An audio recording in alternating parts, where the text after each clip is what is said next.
What's up, YouTube? This is your boy, Big Kaz. Hope y'all had a great weekend. Football season's back. As of Thursday, it was a great Pro Football Hall of Fame game between the Carolina Panthers and the Arizona Cardinals. Went down to the wire as backup quarterback Haynes King did a scramble for the game winner as the Panthers won 33-30. Looking forward to the NFL season, even though it doesn't hit like it used to, but it's a lot better than the NBA, that's for sure.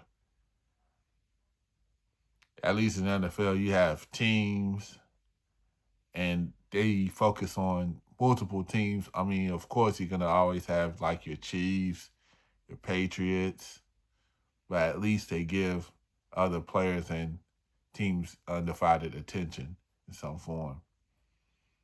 Of course, you're going to always have the Cowboys, even though they haven't won since 1995, but they're popular. But at least you have like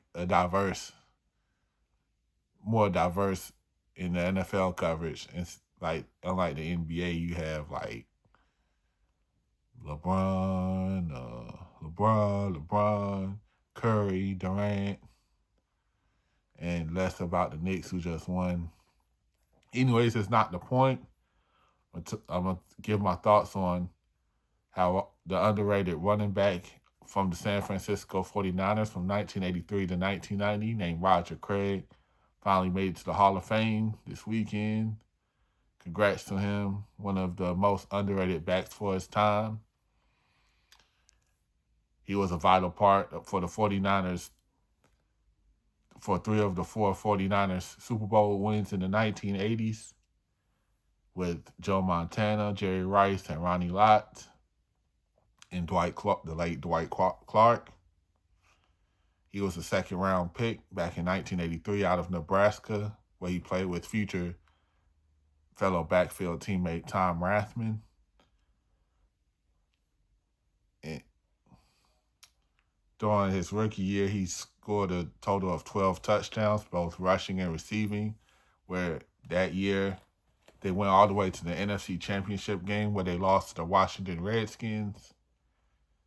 The following year, he rushed for 649 yards and had 675 receptions as the 49ers won their first Super Bowl since 1981 when they beat the Miami Dolphins in Super Bowl 19, and that was when he was the first player to score 3 touchdowns while rushing for 58 yards and catching 7 passes for 77 yards. The following year, in 1985, he was the first player in NFL history for rush and receive for 1,000 yards each.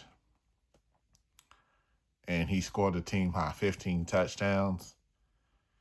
He won the NFL Offensive Player of the Year in 1988 thanks to rushing a career-high 1,502 yards and had 76 receptions for 534 yards. There's a game in Week 7 against the LA Rams at Anaheim that year where he scored 3 rushing touchdowns with 191 rushing yards, which the 49ers, I think the 49ers won that game. I have to check. It's a good game. During their run to the Super Bowl 23, he amassed 262 rushing and receiving yards and 2 touchdowns in both 1988 playoff games for the Super Bowl against the Minnesota Vikings and the Chicago Bears. The Chicago Bears NFC Championship game is definitely one of my favorite NFL games of all time, where the 49ers just dominated Chicago and put a big dent in the Ditka era, which the coffin came in the 91 season when they lost to Dallas, and which Ditka got fired the following year in 92, and that's when Mike Singletary retired. In Super Bowl 23 against Cincinnati, in what will be the late head coach Bill Walsh's final game as a head coached for the 49ers. He became the first running back to have over 100 receptions in the Super Bowl, which he had 101.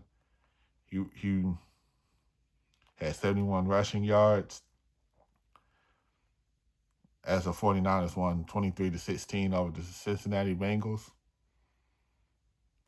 The following year, thanks to 1,527 combined rushing and receiving yards and 7 touchdowns in the regular season, along with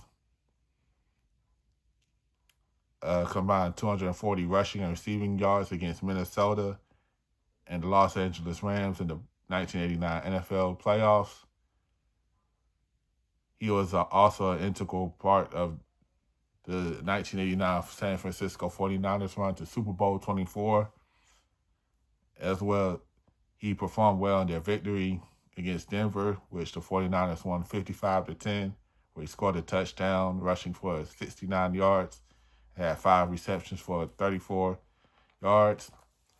1990, they attempted a three-peat. They were looking to be the first team to win 3 consecutive Super Bowls, but thanks to a nose tackle hit by the Giants' Eric Howard in the NFC Championship game where Craig fumbled and Lawrence Taylor recovered it, which then later led to the Giants winning 15-13 to end their quest. And the Giants ended up winning the Super Bowl against Buffalo in Super Bowl 25 a week later. After that season, he played for the Los Angeles Raiders, which is now Las Vegas. Backed up Marcus Allen and Nick Bell. Unfortunately, he didn't play in the wild card game against Kansas City, where the Raiders lost to the Chiefs. He spent his final 2 years as a Minnesota Viking, backing up the likes of Terry Allen, Barry Word, and some others, where he retired in 1993. Roger Craig, his contributions, he was a workhorse, and that Hall of Fame was way overdue. Like, he deserved better. Of course, he was no Montana and Rice, but he definitely got the job done. Had a great running style. Was a dual threat. He was a 4-time Pro Bowler, and that 1991 season against the LA Raiders was the only year he missed the playoffs. He had a high knee running technique, which helped him a lot, and also was a great asset to the 49ers. Shout outs to the game Tecmo Bowl on the OG Nintendo and Game Boy, where the 49ers are one of my favorite teams to use because of him, and of course Montana and Rice. He'll get you some yards now. Don't get it twisted. He's no Walter Payton or Bo Jackson, but he can get you some yards and some touchdowns. Or even Eric Dickerson, those of you who had the black and gold seal version of Tecmo Bowl back in the day. Good old times. Definitely one of my favorite football games and games of all time, even though it was a little before my time. But shout out to my brother who was born in 82. He grew up on Tecmo Bowl. Anyways, this is your boy Big Kaz.